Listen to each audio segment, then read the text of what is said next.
How's it going, my dudes? This video's brought to you by Squarespace today! Each year since 2021, we've released a version of this Who Should Return to Star Trek list. This year, it's gonna be a little different. Suddenly, after an abundance, there is comparatively a lot less Star Trek to come. Season 3 of Star Trek Strange New Worlds is planned to start sometime in 2025, so we will almost certainly have a longer wait for more. If we're lucky, we'll get Star Trek Starfleet Academy within 10 months of upload. As for the rest, we just don't know. We already know that Tig Notaro, Mary Wiseman, and Oded Fehr will be reprising their roles in Star Trek's Saved by the Bell. Others from Star Trek Discovery and elsewhere could happily join them. There is also our annual call for Star Trek Legacy. The series itself is a must, for a series of characters who must return. As LeVar Burton and others have noted, the actors are equally keen to return. 2025 may well be a time of uncertainty for the franchise, but we can and will remain hopeful. Any death of Star Trek doesn't mean we can't dream. With all that being said, I'm Bree from TrekCulture, and here are 10 Star Trek characters who must return in 2025. Number 10. Paul Stamets. By the end of Star Trek Discovery, Commander Paul Stamets was at somewhat of a loss. His life's work as an astromycologist, the spore drive, had been replaced by something invented centuries after his birth, the pathway drive. The chance at a whole new horizon of scientific endeavor in the progenitor's tech had also been taken from him. Like all aboard Discovery, including his husband, Stamets must return to Star Trek so that we can see where his innate curiosity led him. The actor behind the real-world mycologist's namesake, Anthony Rapp, sat down with me recently for an interview, and when I asked what his dream casting would be for a return to the franchise, he said, I don't know. It's so, I just saw Frakes in the hallway, you know, and, we've become friends and he's become a mentor. The fact that he gets to trot out, Riker every once in a while now, that's part of the dream, honestly, is to come back. It might be cool to do something else too, but that's the dream, is to, in some way down the road, say, hey, here I am, and here's what I'm doing now. There is pure research, and there is applied research. There is also passing on your knowledge to a future generation. As Rapp also noted with me during the interview, Stamets is not the kind of person that's going to just relax and go, okay, retirement. Perhaps a professorship is the perfect next step for Stamets. Who else is going to teach the cadets about mushrooms? Number 9. The crew of the Enterprise G. Now, young mortal, and new ensign in his new quarters, unpack quickly because the trial for you has only just begun. That tease from Q to Jack Crusher in the intercredits of The Last Generation was nearly 2 years ago. Like that warp catchphrase, we're still hanging on for Star Trek Legacy. We said this last year and especially the year before, but there really is no time like the present. If only so we can stop repeating ourselves, the crew of the Enterprise G must return. And by crew of the Enterprise G, we also mean the crew of the Enterprise G. Captain 7 of 9, First Officer Rafaela Musiker, Jack, Special Counselor to the Captain, Lieutenant Sidney LaForge, Ensign Kova, Lieutenant Mara, and the rest. It is their adventures in the 25th century that we want to see first and foremost. That still also leaves plenty of room for guest stars. LeVar Burton could return as the now Commodore to check on his daughter Sydney from time to time. Android M510 Data probably needs more therapy with Deanna, who will also need more time with Will as a result. And how's Beverly doing over at Starfleet Medical? Jean-Luc, of course, fits in all by himself. We're also sure Liam Shaw's not really dead, just thoroughly messing with us. And what of Laris? What of Laris? Number 8. Sela.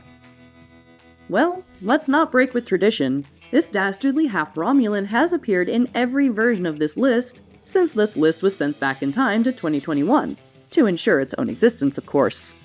We've said this 4 times now, but Sela must return to Star Trek. Save for a hologram, Denise Crosby was conspicuously absent in Star Trek Picard's 3rd season. Sela, also Crosby's idea, has been missing since 1999 and or 2368. With no more Star Trek Lower Decks that we know of, and more Star Trek Prodigy looking unlikely, Star Trek Legacy now seems like the best chance for the character's return. Revenge is a dish best served in the still slowly cooling wake of a supernova. Let's not count Sela out of time travel either. That is how she came to be after all. There are other ways to get to the 32nd century, too, such as cryogenics. And honestly, that has bad guy and girl written all over it. Paul Giamatti will be playing the Season 1 foe for Star Trek Starfleet Academy. Villainy loves company, after all. Perhaps Sela can be the accomplice, if not the mastermind. Number 7. Sybok. Of God and Angel, before Shakari, there was pirate lover of the Serene Squall. Rescued from a rehab center for Vulcan criminals, chronologically, we first saw Sybok, well, the back of him, in Star Trek Strange New Worlds. That was Season 1, and we've not seen hide nor horse nor galactic army of light of Spock's half-brother in the series since. The very end of the episode, the Serene Squall, did feel like a bit of a tease. Perhaps a return has been slowly in the works. Sybok certainly needs to return, if anything just so we can find out how he got from there, the retreat, to, well, there.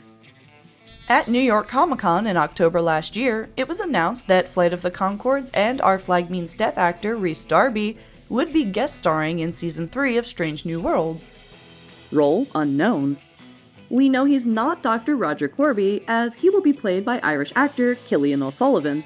That does leave a wealth of other character options for Darby, including Sybok.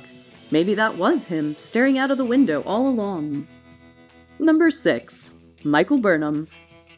It was largely thanks to the self-sacrificing efforts of the crew of the Discovery that there would be a Starfleet Academy in the 32nd century. Thus, it seems only fair that the one leading the charge to the far future should get to appear in the now eponymous series. Cut short by cancellation, Michael Burnham, like her colleagues, deserves more before the coda. The road to the future's future for Admiral Michael Burnham need not remain untraveled. Burnham is also used to giving speeches to young Starfleet hopefuls. In Kobayashi Maru, she addressed a small group of Academy cadets, the first ever since the burn. The Academy year of the upcoming series also needs a commencement speaker too. Admiral Picard had his turn centuries prior, so why not Michael Burnham again? "We could really use you at Starfleet Academy," Tilly teased us to Burnham later in Whistlespeak. "Well, don't tempt me," Burnham replied tantalizingly. That might have been a hint at a professorship in xenolinguistics. Then again, it might just have been the whistle.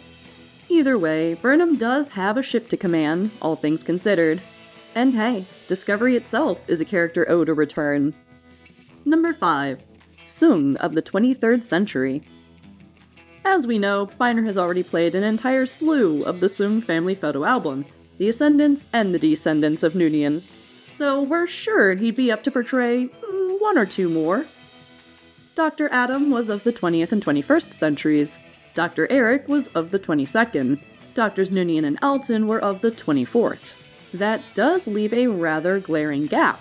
Cybernetics, artificial life forms. I doubt I'll finish the work myself. Might take a generation or two, said Eric Soong before putting pencil to paper at the end of the augments. Picking up the pencil, at least one of those generations must have intersected with those old scientists. Star Trek Strange New Worlds could show us the Soong on a midway to Data. And hey, that Soong might also want to get down in the mud. By the 2250s, hardcore Fenton Mudd had already had several android copies of himself made. Connection unknown. By 2268, Fenton was the self-proclaimed king of his own self-named robot planet, once inhabited by the makers of the Andromeda Galaxy. One Soong would have a stellar time. There's also the little matter of those, but especially that, android which Dr. Roger Corby was getting to.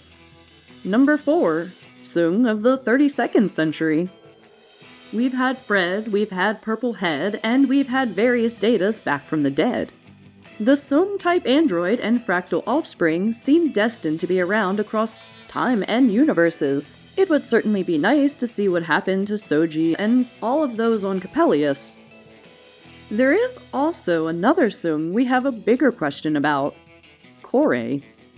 "I work for and with some really cool guys" was enough of a recruitment pitch. Kore and Wesley were beamed away from Los Angeles and presumably Earth in the 21st century. All of space and time is a traveler's playground. Wesley has had his focus, more on that in a minute, but what of his companion? Even more so as in Star Trek comic number 400, A Matter of Choice by Will Wheaton, Kore is destined to be Wesley's replacement. The Traveler timey-wiminess might have been a bit out of place in Season 3 of Star Trek Picard, but it was a missed opportunity for Star Trek Discovery. Kore must have been as timeless as her colleague. Passing by for a cameo in Star Trek Starfleet Academy would be a breeze.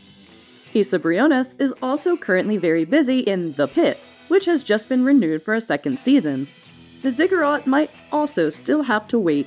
Speaking of... Number 3. Wesley Crusher. It's safe to say that we're pretty keen on the idea of this Mozart-like prodigy's return to follow his return in Star Trek Prodigy. We recently published a whole list entitled 10 Reasons Wesley Crusher Needs His Own Spin-off Series. For too long, Wesley, and sadly also Will, were easy targets. Now, he boldly wears the sweater, sipping mango juice. And the best thing is, with a little space, time, and thought, Wesley can travel to any series. Fire up the definitely a TARDIS in that ziggurat. There's a universe, well, universes, to explore. We've also mentioned Starfleet Academy, but there's no reason Wesley can't appear in Star Trek Strange New Worlds. Wesley can still be the yarn to knit the franchise together. In that way, there's also the Crusher of the credits of 765874 Unification, that may or may not have been the former wonder child of the Enterprise D by the Fountain. Number 2. Voyager cameos. Since Endgame in 2001, all but 2 of Star Trek Voyager's main cast have reappeared in the franchise in some capacity. 2025 also marks the 30th anniversary of Caretaker, first broadcast on the 16th of January 1995. At San Diego Comic-Con last year, news broke that Robert Picardo would be reprising his role of the Doctor in Star Trek Starfleet Academy as a series regular. The OG EMH's live-action comeback about 800 years or so in the future is exciting enough. The opportunity for a Voyager cameo or two along with him is too good to miss. If he can make it to the 32nd century, so can hologram Janeway of Star Trek Prodigy. The flesh and blood version of Janeway, and 7 of 9 moreover, has already been to the 29th century, so what's another couple for a quick visit? After all those years, the Doctor must still be longing for his first crew, his first friends, his first family. Perhaps in Starfleet Academy, we might see more of his hollow images. He was quite a shutterbug. Or catch a glimpse of his memories as he daydreams again. Number 1. Daniels, aka Dr. Kovich. The good thing about time travel is that you can use it to go pretty much anywhere, and anywhen. The bad thing about time travel is that it's banned. Temporal accords be damned. The big reveal towards the end of life itself was a big deal that left us hanging. To be continued. Whenever, wherever, Kovich, aka Agent Daniels, must return. Star Trek Starfleet Academy immediately stands out as the ideal home for Kovich. No time travel even required, just a pathway drive or the flitterings of holographic communication. In either the guise of Matt Winston or the former of David Cronenberg, an appearance or two in Star Trek Strange New Worlds for Daniels is also quite feasible. Pike and crew are also no strangers to time travel. Having first appeared in Star Trek Enterprise, Daniels, or Kovich, is a legacy character in his own right. Fitting, then, for him to appear in a series of the same name. The Eagle-Eyed may have spotted a very Kovich-looking individual by the Fountain in 765874 Unification. For more with Yor on the Enterprise J, we've already been shown how to dream. Hi, I'm Tom Larkin. Last time I told you about my GTN blog. Don't tell Starfleet. Thanks, Squarespace. Squarespace is the all-in-one website platform designed to help entrepreneurs stand out online. Squarespace allows me to link my social and multimedia accounts in just a few clicks. So you can see everything that GTN has to report, including things Starfleet doesn't want you to know. Squarespace uses Daystrom-approved design intelligence AI technology. Take control and build a beautiful, personalized website catered to your needs. SEO doodads, so you show up to more civilizations more often, but beware, Section 31 is a thing. Go to squarespace.com/TrekCulture, where you will get a free trial and 10% off your first purchase of a website or domain. And remember, don't tell Starfleet.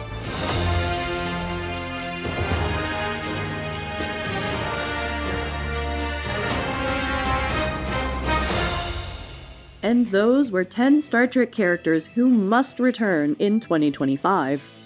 If you enjoyed this video, then go ahead and give it a thumbs up, it really does help. And hey, if you like the content we put out here, why not subscribe as well? You can keep up to date with TrekCulture on social medias by searching TrekCulture or TrekCulture YT. You can also find me on various social medias at TrekieBree.